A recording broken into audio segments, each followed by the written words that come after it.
Hare Krishna, Radhe Radhe. Welcome back to your channel. तो आज मैं आपको एक ही श्लोक का पठन करेंगे हम, और कल भी एक ही श्लोक का करेंगे, क्योंकि दोनों जो श्लोक हैं बहुत विस्तार पूर्वक समझाने वाले हैं।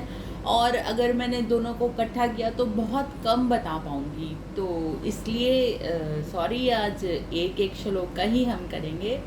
और दूसरा, कुछ लोग कहते हैं कि मैं उनसे गीता जी के प्रथम अध्याय के श्लोकों को ना पढ़ने की वजह से नाराज़ हूँ। तो मेरी रिक्वेस्ट है, मैं किसी से नाराज़ नहीं हूँ। मेरे लिए आप सब आदरणीय और वंदनीय हो, जो गीता जी को प्रेफरेंस देते हो, सुनते हो। आप सबके चरणों में मेरा दंडवत प्रणाम है। कृपया इसको दूसरे वे में मत लीजिएगा। तो हम शुरू करते हैं। व्यासत्मिका बुद्धि के कुरु नंदना बहुशाखा हंत्याक्षा बुद्धियो व्यासिनान्याम।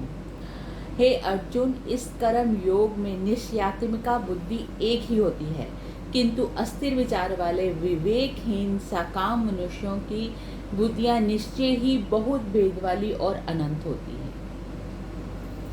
तो इसमें हमारे ठाकुर जी अर्जुन जी से कह रहे हैं कि कर्म योग, आपको कल मैंने समझाया था ना कि कर्म योग क्या होता है। जब हम अपने जो हमारे निर्धारित कर्म होते हैं उनको बड़ी निष्ठा से निभाते हैं, और अपने कर्म को सबसे ऊपर प्रेफरेंस रखते हैं कि दूसरे का कर्म चाहे बहुत ही ज़्यादा भला करने वाला हो, लेकिन अपना जो निम्न कर्म भी होता है वो हमें सद्गति देने वाला होता है। तो निश्चयात्मक बुद्धि मीन्स कि दृढ़ निश्चय वाली, जो हमने जिस बात के लिए मन बना लिया है उसको करना ही है। तो जो कर्म योगी होता है उसकी बुद्धि निश्चयात्मक एक ही होती है। एक, जैसे मैंने मन बना लिया कि मुझे सुबह उठ के 4 बजे मंगला आरती करनी है, तो ये मेरी निश्चयात्मक बुद्धि है और मुझे वो करनी ही है। एक ही बुद्धि होती है। मैं ये बहाने नहीं लगाऊंगी कि अरे आज मेरी तबीयत ठीक नहीं है, आज मैं रात को लेट सोई थी, आज घर में बहुत सारे लोग आए हुए हैं। तो ऐसा नहीं, निश्चयात्मक एक ही करेगी और सुबह उठ के वो करेगी। किंतु अस्थिर विचार वाले विवेकहीन, अस्थिर मतलब जिनकी जो विचारधारा स्थिर नहीं रहती है, कभी वो कहते हैं हाँ सुबह उठ के कर लेंगे, कभी कहते हैं छोड़ो परा, क्या फ़ायदा है करने का, हमें कौन से दर्शन होने वाले हैं। विवेकहीन, जिनमें विवेक नहीं है, धैर्य नहीं है, समझ नहीं है।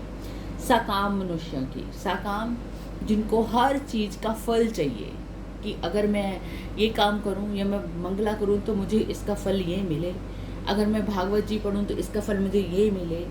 ये मैं ठाकुर जी के वे में सुना रही हूँ, ये थोड़ी ज्ञान भक्ति की तरफ से भी है। इसको मैं दूसरे तरीके से भी समझाऊंगी आपको। मनुष्यों की बुद्धियाँ निश्चय ही बहुत भेदों वाली होती हैं, है ना। उनकी बहुत भेदों वाली मतलब अलग अलग कामों को करने वाली होती है। जैसे मैं ये कर लूँ, मैं वो कर लूँ, मैं और करना कुछ भी नहीं है। और अनंत होती है। अनंत मतलब कि उनके मन में इतने विचार चल रहे होते हैं कि उनको खुद नहीं पता होता कि उनको करना क्या है। तो इसमें ये बताया गया होगा, ठाकुर जी कहते हैं कि जो कर्म योगी होता है, जो अपने कर्म को ही भगवान मानते हैं, जैसे कि हमें लोगों की सेवा करनी है, लोक सेवा ही मेरे भगवान है, मुझे माता पिता की सेवा करनी है वही मेरे भगवान है, मुझे दीन दुखियों की सेवा करनी है वही मेरे भगवान है। ऐसे जो कर्म योगी होते हैं, जिनकी बुद्धि निश्चयात्मक होती है, जो एक रास्ते पर चल पड़े तो चल पड़े, उनको पूरा तरीके से निभाते हैं, ऐसे लोग कर्म योगी की बुद्धियाँ निश्चयात्मक होती हैं। और कुछ होते हैं अस्थिर विचार वाले, जैसे अरे आज मुझे चैप्टर पढ़ना था, स्टडी करनी थी, चलो कोई बात नहीं, आज पार्टी करते हैं, कल पढ़ लेंगे, हाँ परसों पढ़ लेंगे। विवेकहीन लोग, अस्थिर बुद्धि वाले और साकाम बुद्धि वाले कि चलो एंजॉय करते हैं, ज़िंदगी में हम पैदा ही किए हुए हैं, खाना पीना सोना मज़े करने, बस और क्या करना है। ऐसे लोगों की जो बुद्धियाँ होती हैं वो बहुत भेदों वाली होती हैं। और अनंत होती, इतनी ज़्यादा होती हैं कि उनको घृणित कार्य करने में भी कुछ भी शोभ नहीं होता।